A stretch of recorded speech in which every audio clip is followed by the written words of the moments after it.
What is going on, guys? Money Webby here, back again on Friday. I got a 14-game slate here tonight. Super excited about it. I got it broken down for you with my money six of my favorite plays on the slate. So before we get going, if you could drop a like on the video, that'd be greatly appreciated. Let's try to get over 70 likes in this one. If we can hit that, thank you. Let's hop right into it, though. First guy up. This guy is a little bit risky. He's coming off the injured list, but he was only on it for a week. But if all things are pointing to him having no kind of pitch count or no limit on his ability, then I think he can have a really good outing here against a bad Baltimore lineup. So at 9,600, this guy has shown really good strikeout ability this year. Even last year he was pretty solid, but more so this year in his two first starts, and then even last start before he kind of got banged up a little bit by the Rangers, giving up 5 runs, but still 7 Ks in 4.2 innings. So he has a 46% K rate and a 16.5% swinging strike rate. This is an Orioles team that does strike out a good amount, 25.7%.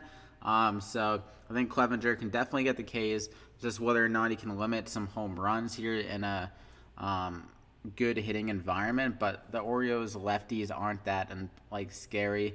You worry about them a little bit more against lefties, I would say, with Trey Mancini and Nunez and and Severino and those guys. But Clevinger here, really good shot of getting the win as well. They're big favorites, minus 205 favorite. Also, they're only implied 3.6 runs, the Orioles, that is.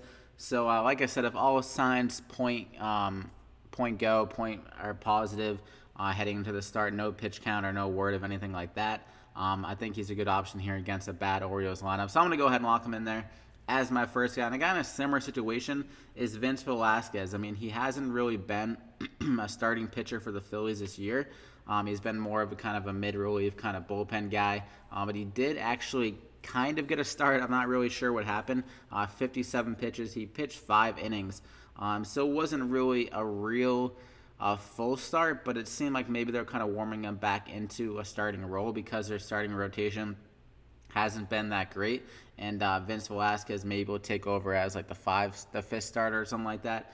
But he's always been a guy that has been impressive to me when his command and his stuff is on. And he's been really, really good against this Miami lineup, including that game last time where he had 18 DraftKings points in just 5 innings. His BVP in 85 plate appearances. They only have 206 WOBA and a 26% K rate in 85 plate appearances, like I said. So he's really dominated this lineup. It is a park upgrade.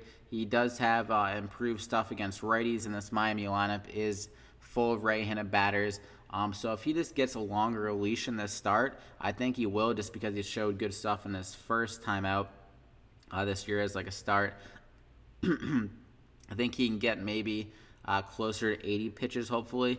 And if he's really given it really good stuff again, maybe even 90 or so. So at 7,000, though, it's a really cheap price tag against a bad lineup. It's a park upgrade going to Miami. So I'm going to go ahead and lock him in there as my final guy. Hopefully they don't limit him too much. So like I said, 2 similar guys, both have some risk with them, but maybe they'll kind of push off some ownership because they haven't shown safety recently. Like I said, with Clevinger coming off the injured list, maybe people get a little bit worried about that. And with Velasquez not really being a true starter so far this year, people could get worried about it. But he is, I think, can get some more pitches with how well he did last start. So for my first guy, I'm going to bite the chalk here. Bellinger, probably going to be pretty highly owned, but at 6,000, the spot's just way too good for him. 21 DraftKings points last night here. This guy is literally perfect match of Coors Field. The way he hits the ball, he hits like friggin' skyscrapers when he hits the ball in the air. So it just carries very well in that thin air of Coors Field. He has a 363 ISO on the season against lefties and righties. He's been hitting for power, so it doesn't really matter who he matches up with. 6,000 here. The other Dodger hitters are like a few hundred below him, so I'd rather just pay up a few hundred to get him, who I think is a safer and has even better upside than some of those other guys. So I'm going to go ahead and lock him in there as my first hitter. Then I'm going to go with Alex Bregman here. This Astros lineup, very cold recently, but against a lefty here and Tommy Milone in a really bad bad bullpen, I think the Astros can get it going. I think it's going to be led off with Alex Bregman And with George Springer back in the lineup, they have a really good 1-2-3 punch against lefties. So I could see Tommy Milone struggling here. I think Bregman can get to him. Has a home run against him in the past. Hitting for good power against lefties so far this year. 315 ISO. Houston, for whatever reason, they always seem to hit a little better at home as well. So hopefully in the spot, for what I think on that, just kind of predicting this game, I think Malone's going to get hit around pretty hard by the top of that lineup, including Bregman, Springer, Altuve, like I said, maybe even another guy towards the bottom of the lineup, Gurriel maybe. And I think he's going to get pulled probably pretty damn early. I think they'll get to that bullpen, which is a really bad bullpen, one of the worst in the league. Even if Malone's getting hit pretty hard, they might just keep him in because their bullpen is so bad, and Malone has been pitching pretty well. But I think he's due for regression, and Bregman, a pretty cheap price tag against a pitcher, which I think is hittable. So I'm going to go ahead and lock him in there as my second guy. I'm going to pair him up with Altuve. That's too cheap at $3,900, considering what Altuve's been doing against lefties on the season. So he's a 462 ISO and a 514 WOBA this year against the lefties. Definitely not a huge sample, but still those numbers definitely point to some great production against the lefties. And he's just seeming to see the ball better against the lefties so far, just with how he's getting more like line drives and more just kind of fly balls against the lefties. It seems like against righties, he's hitting a lot of ground balls, struggling to get that good contact against the righties. So at 3,900 here, like I said, way too cheap. I think Malone is due for aggression. Like I said, I think they can get to him and then go into that bad bullpen, which they can do some more damage against. So I'm going to go ahead and lock him in there as the third guy. Then I'm going to go with Matt Olson. This guy, he's a very good hitter. Every time I watch him, it seems like his form, his swing and stuff just kind of lends to home run ability pretty much every time he swings the bat. He's just trying to go with that kind of launch angle approach, and it's definitely been working out this year. I mean, he's hitting for great power. Hasn't even played a full season. How many games has he played? 48 games. Has 14 home runs.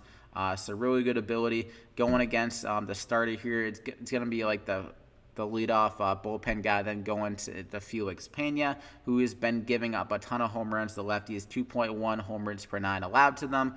And he, like I said, he's hitting for great power, really good hard contact. So if he can get a hold of one against Pena, I think he can go deep.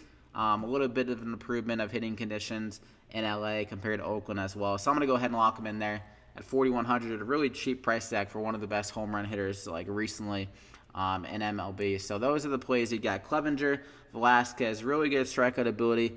Just got to worry a little bit about their pitch count.